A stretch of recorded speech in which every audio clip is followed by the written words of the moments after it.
హైదరాబాద్ పాత బస్తీలో రౌడీ షీటర్లు రెచ్చిపోతున్నారు. మాట వినని వారిపై రోడ్లపై వెంటాడి దాడులు చేస్తున్నారు. చాంద్రాయన గుట్టలో రౌడీ షీటర్ల ఆగడాలు మరీ పెరిగిపోయాయి. ఈ ప్రాంతంలో రౌడీ షీటర్ల మధ్య ఆధిపత్య పోరు కొనసాగుతోంది. తన మాట వినకపోతే కిడ్నాప్ చేసి గదిలో బంధిస్తున్నారు. యువకులను కత్తులతో బెదిరించి నగ్నంగా వీడియోలు తీస్తున్న రౌడీ గ్యాంగ్లు సోషల్ మీడియాలో పెడతామని బెదిరిస్తున్నారు. దీంతో రౌడీ షీటర్ల ఆగడాలపై పోలీసులకు ఫిర్యాదు చేశారు యువకులు. కంప్లీట్ డీటెయిల్స్ నవీన్ అందిస్తారు ఫోన్ లైన్ లో. నవీన్, ధనలక్ష్మి, పాత బస్తీలో రౌడీ షీటర్లకు సంబంధించి ఇరు గ్రూపుల మధ్య వాగ్వాదంతో పాటు అక్కడ వారి యొక్క ఆగడాలు కూడా మితిమీరిపోతున్నాయన్నటువంటి ఒక కంప్లైంట్ పోలీసులకు వచ్చింది. వారంతా కూడా ఆధిపత్యం చెలాయించడానికి రౌడీ షీటర్ల గ్రూపుల మధ్య తగాదాల కోసం ఆ యువకులంతా కూడా చిత్కబాదడము, వాళ్ళ నగ్నంగా డాన్సులు చేపించడము, కత్తులతో బెదిరించడము, వరుస ఇన్సిడెంట్లు జరుగుతుండడంతో అక్కడ ఉన్నటువంటి స్థానికులంతా కూడా భయభ్రాంతులు అవుతున్నటువంటి పరిస్థితి కనిపిస్తుంది. వారికి సంబంధించినటువంటి సెటిల్మెంట్ కావచ్చు, రౌడీ షీట్కి సంబంధించినటువంటి వ్యవహారాల్లో సామాన్యులు యువకులు అంతా కూడా బలవుతున్నారనేటువంటి ఒక ఆరోపణలు వినిపిస్తున్నాయి. ఎవరైనా సరే ఆ గ్యాంగ్ చెప్పినటువంటి మాట వినకపోతే ఖచ్చితంగా వారిని కిడ్నాప్ చేయడము, కిడ్నాప్ చేసిన తర్వాత బెదిరిస్తున్నటువంటి వీడియోస్ అన్ని కూడా ఇప్పుడు సోషల్ మీడియాలో హల్చల్ అవుతున్నటువంటి పరిస్థితి మనం చూస్తున్నాము.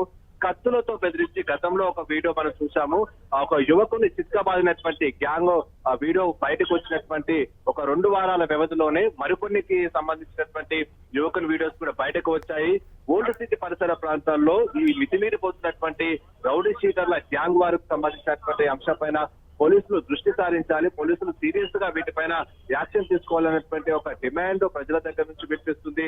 వీడియోలో వారిని ఆ సమయంలో వారిని చిత్రబాధ చేసేది కావచ్చు, ఆ సమయంలో వారితో నగ్నంగా వీడియోలు తీసినవన్నీ కూడా మళ్ళీ సోషల్ మీడియాలో పెడతామని బెదిరించడము, మాట వినని వ్యక్తులకు సంబంధించినటువంటి వీడియోస్ అన్ని కూడా ఇంటర్నల్ గా వారి యొక్క వాట్సాప్ గ్రూప్ లకు షేర్ చేయడము, మిగతా వారిని ఈ వీడియో చూపించి బెదిరిస్తున్నటువంటి వైనం పైన కూడా పోలీసుల దృష్టి సారించాలన్నది కూడా అక్కడ ఉన్నటువంటి సమాచారం. ఓవరాల్ గా చూసుకుంటే రౌడీ షీటర్ల ఆగడాల పైన పోలీసులు ఉక్కుపాదం మోపాల్సినటువంటి అవకాశం అయితే చాలా స్పష్టంగా కనిపిస్తుంది. ఎందుకంటే ఓల్డ్ సిటీలో అర్ధరాత్రి సమయంలో బైక్ల పైన వీరంగం చేయడము, రోడ్డు పైన వెళ్తున్నటువంటి యువకుల పైన దాడులు చేయడము, ఇరు వర్గాలకు సంబంధించి ఒక గ్రూప్ తగాదాల నుంచి కూడా గతంలో వరుస కేసులు నమోదయ్యాయి. చాలా మంది పైన రౌడీ షీటర్లను ఓపెన్ చేసినటువంటి పోలీసులు ఇంకా చాలా యువకులని కూడా అదుపులోకి తీసుకోవాల్సినటువంటి అవకాశం అయితే కనిపిస్తుంది. ఎందుకంటే వారి యొక్క ఇంటర్నల్ గ్రూప్స్ వల్ల అక్కడ ఉన్నటువంటి లా అండ్ ఆర్డర్ ప్రాబ్లం అవుతుంది. స్థానికంగా ఉన్నటువంటి సామాన్యులు కూడా చాలా ఇబ్బందులు ఎదురవుతున్నటువంటి సిచ్యువేషన్ ఈ రౌడీ షీటర్ల గ్రూప్ల తగాదాల పైన పోలీసులు అయితే ఫోకస్ చేయాల్సినటువంటి అవకాశం కనిపిస్తుంది. Thank you Naveen.